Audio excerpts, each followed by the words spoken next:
আজকে রান্না করছি ইলিশ মাছ। আর আজকে ইলিশ মাছটা একদম অন্য রকমের রান্নাটা শুরু থেকেই কিন্তু চমকানো ব্যাপার আছে। তো তেলের মধ্যে কালো জিরে দিয়ে ইলিশ মাছটা দিয়ে দিলাম। ইলিশ মাছটা কিন্তু খুব বেশি ভাজা যাবে না, একদম জাস্ট হালকা করে 1 মিনিট ভেজে নেব। ইলিশ মাছটা হালকা করে ভাজা হয়ে গেছে, দিয়ে দিলাম অল্প একটু রসুন, কাঁচা লঙ্কা, এবার দিয়ে দেবো ক্যাপসিকাম, এবার দিয়ে দেবো উপর থেকে টমেটো,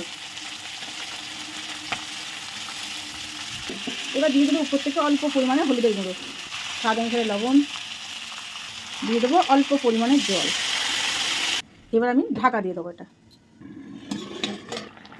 অল্প একটু গোলমরিচের গুঁড়ো, একটু ভাজা জিরের গুঁড়ো দিয়ে আর একটু সুন্দর করে একটু উল্টে পাল্টে নেড়ে দেবো বন্ধুরা।